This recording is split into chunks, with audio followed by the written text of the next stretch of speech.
Assalamualaikum warahmatullahi wabarakatuh. Selamat berjumpa kembali teman-teman semuanya. Bersama saya Syamsul Umar, praktisi pertanian di channel Maraja Organik. Teman-teman semuanya, ketika kita sudah melakukan pemanenan pada padi ataupun tanaman-tanaman yang lain, terkadang kita mendengarkan himbauan dari PPL atau pemerintah bahwa tanah itu harus diistirahatkan.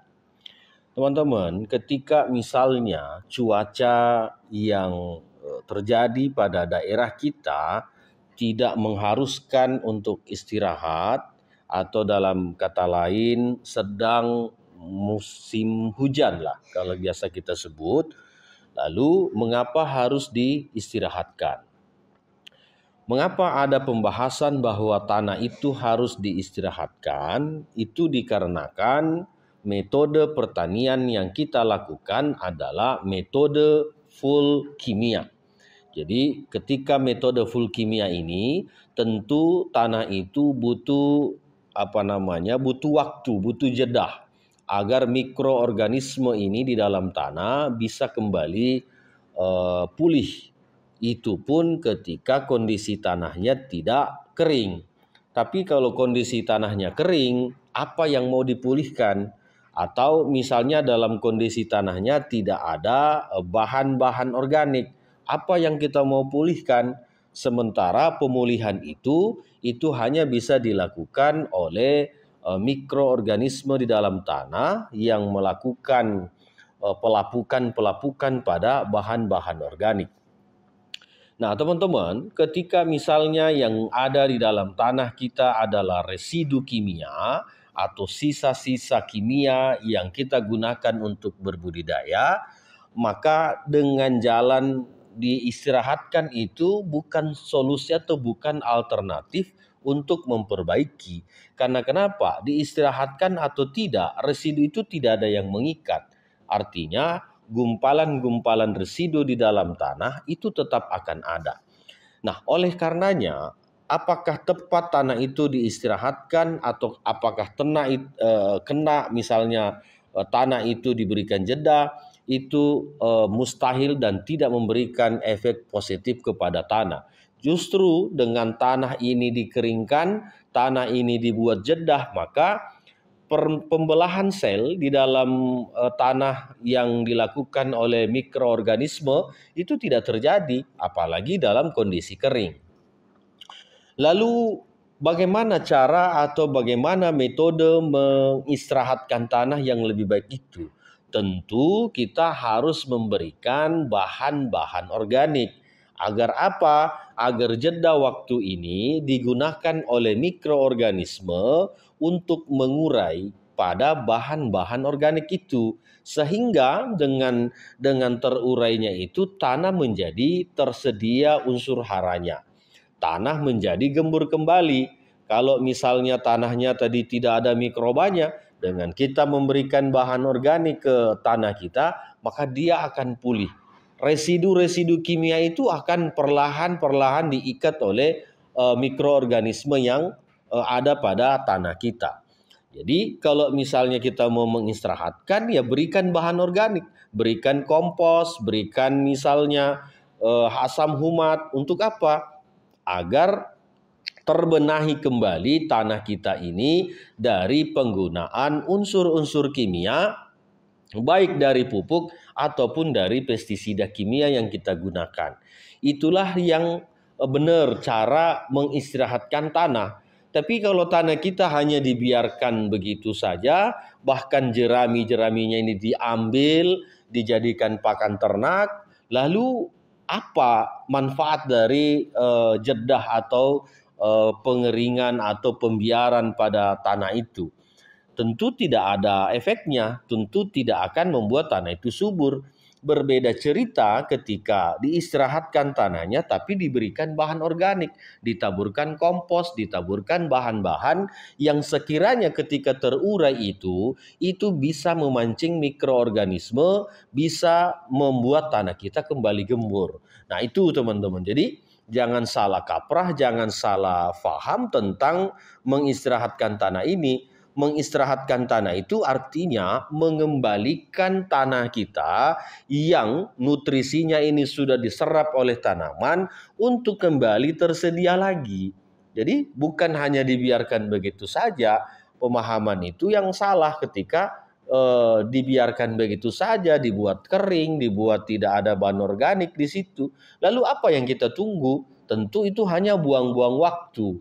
Nah, teman-teman, bagaimana ketika misalnya tidak dilakukan pengeringan, tidak dilakukan pembiaran, tidak dilakukan istilahnya jeda masa tanam, langsung diolah kembali?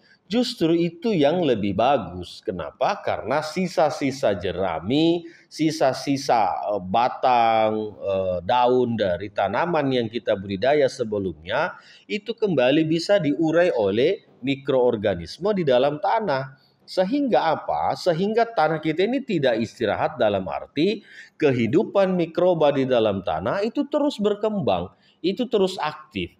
Karena yang membuat tanah itu subur itu diantaranya adalah terjadinya pembelahan sel di dalam tanah, baik dari mikroba, bakteri ataupun jamur di dalamnya. Jadi itu teman-teman.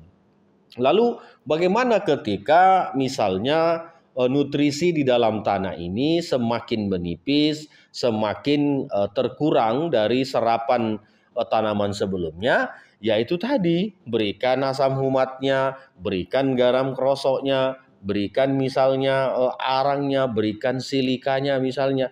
Ini semua adalah bahan-bahan yang bisa menyediakan kembali nutrisi atau unsur hara makro dan mikro yang nantinya bisa dimakan kembali atau diserap kembali oleh tanaman berikutnya. Jadi jangan sampai kita hanya memberikan pupuk kimia saja, melupakan bahan-bahan organik ini, melupakan unsur-unsur pembenah tanah. Sehingga apa? Sehingga yang terjadi itu tanah kita menjadi monoton, yang tersedia hanya unsur NPK saja, tapi kalsiumnya tidak ada, silikanya tidak ada, sulfurnya tidak ada, magnesiumnya tidak ada, sehingga begitu tanaman ini tumbuh itu tidak sempurna nutrisinya.